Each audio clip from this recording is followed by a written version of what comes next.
કોંગ્રેસના રાષ્ટ્રીય પ્રમુખ મલ્લિકાર્જુન ખડગેના નિવેદનથી સમગ્ર ગુજરાતમાં ભાજપના દેખાવો। વડોદરાના ઐતિહાસિક ગાંધીનગર ગૃહ ખાતે શહેર ભાજપા દ્વારા મૌન ધરણા યોજવામાં આવ્યા છે। હાથમાં વિરોધના પ્લેકાર્ડ્સ અને ગંભીર ચહેરાઓ સાથે ભાજપના વિવિધ મોરચાના આગેવાનો અને મોટી સંખ્યામાં કાર્યકરો અહીં એકઠા થયા છે। ખડગેના નિવેદનને ગુજરાતની અસ્મિતા પર પ્રહાર ગણાવી ભાજપ આક્રમક મૂડમાં જોવા મળી રહ્યું છે। કોંગ્રેસ હંમેશાથી ગુજરાત વિરોધી રહી છે। આગામી ચૂંટણીમાં હારના ડરથી હવે મલ્લિકાર્જુન ખડગે જેવા નેતાઓ ગુજરાત અને આપણા મહાપુરુષોનું અપમાન કરી રહ્યા છે। આ ગુજરાતની અસ્મિતા પર પ્રહાર છે। ગુજરાતની જનતા આનો જડબાતોડ જવાબ આપશે અને આ નિવેદનને સખત શબ્દોમાં વખોડીએ છીએ। ઉલ્લેખનીય છે કે ખડગેના આ નિવેદન બાદ ભાજપા દ્વારા રાષ્ટ્રવ્યાપી વિરોધ કાર્યક્રમો આપવામાં આવ્યા છે। વડોદરાના ગાંધીનગર ગૃહ ખાતે યોજાયેલા આ મૌન ધરણાએ સાબિત કરી દીધું છે કે આગામી દિવસોમાં આ મુદ્દો વધુ જોર પકડશે। કોંગ્રેસના રાષ્ટ્રીય પ્રમુખ મલ્લિકાર્જુન ખડગે દ્વારા ગુજરાત અને મહાપુરુષો વિરુદ્ધ કરવામાં આવેલી ટિપ્પણીના વિરોધમાં વડોદરા શહેર ભાજપા દ્વારા ગાંધીનગર ગૃહ ખાતે મૌન ધરણા યોજવામાં આવ્યા। શહેર ભાજપા પ્રમુખ સહિતના આગેવાનો મૌન ધરણામાં જોડાયા। હારના ડરથી કોંગ્રેસ ગુજરાતની અસ્મિતા પર પ્રહાર કરી રહી છે। સમગ્ર ગુજરાતમાં ભાજપ દ્વારા વિરોધ પ્રદર્શનનો દોર શરૂ। ગુજરાતનું અપમાન કરનારાઓને જનતા ક્યારેય માફ નહીં કરે।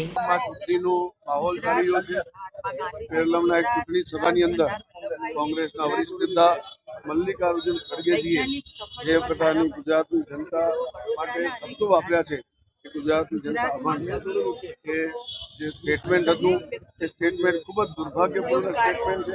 અમે એની આલોચના કરવા અને ઘોર નિંદા કરવા માટે આજે ધરણા પ્રદર્શનનો કાર્યક્રમ રાખ્યો છે। અમારા વડોદરા મહાનગર ભારતીય જનતા પાર્ટી સૌ કાર્યકર્તા ગાંધીનગર ગૃહ ખાતે બેસીને આનો એક ખૂબ વિરોધ કરી રહ્યા છે।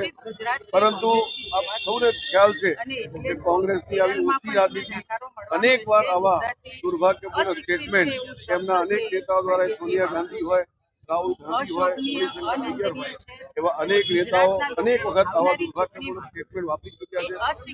આ અમની ઓછી રાજનીતિ દેશના લોકોને ખબર પડી। હું ગુજરાતની જનતા વતી કહેવા માંગુ કે શું ગુજરાતની જનતા અભણ છે? તો અમારા મહાપુરુષો જન્મ લીધો હતો, મહાત્મા ગાંધી હોય, સરદાર વલ્લભભાઈ પટેલ હોય, ઝવેરચંદ મેઘાણી હોય એવા અનેક મહાપુરુષો ગુજરાતની જનતામાં જન્મ લીધો, તો શું તમે બધાને અભણ માનો છો? ગુજરાતનો આજે ઇતિહાસ જુઓ તો કલા હોય, સાહિત્ય હોય કે કોઈ પણ ક્ષેત્ર હોય, ખાસ કરીને વેપાર ઉદ્યોગ ક્ષેત્રમાં પણ આપણા ઇતિહાસમાં પણ ગુજરાત અગ્રેસર હતું। આજે પણ પૂરા વિશ્વની અંદર વેપાર ધંધામાં ગુજરાત અગ્રેસર છે। તો જ્યારે આવું અગ્રેસર રાજ્ય હોય એની જનતાને તમે એક વાક્યમાં ઇલિટરેટ કહી દો, કેટલું દુર્ભાગ્યપૂર્ણ છે। ખરેખર તો જનતાની માફી માંગવી જોઈએ। દેશની જનતા અને ગુજરાતની જનતા એમની પાસે અપેક્ષા કરે છે કે તમે સિનિયર નેતા છો, દેશની સમક્ષ માફી માંગો કે આવા સ્ટેટમેન્ટ કદાપી ના અપાય। અને હું તો કહું એમને કોંગ્રેસને તો સંસ્કાર આપવાની જરૂર છે। હમણાં બિહારની અંદર જ્યારે ચૂંટણી હતી ત્યારે પણ મોદીજીના માતાજી પર જે અપમાનજનક શબ્દો બોલ્યા હતા, તો આવું તો એમની ટેવ પડી ગઈ છે।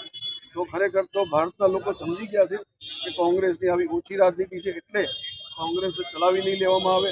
અને અમે અહીંયાથી અપીલ કરીએ છીએ કે દેશ અને ગુજરાતની જનતાની સામે માફી ગુજરાતની દિશા આવે છે લોકોને, નેતાઓને એમને એવું લાગે છે કે ગુજરાતના લોકો કદાચ એમને પીડા થતી હશે જોઈને પ્રગતિની, અને એ જ્યાંથી આવે છે ત્યાં બહુ દુર્દશા હશે, એટલે એવું લાગતું હોય એનું સ્વાભાવિકપણે મનમાં આવેલું વાત જે છે બોલી નાખ્યું હોય જાહેરમાં।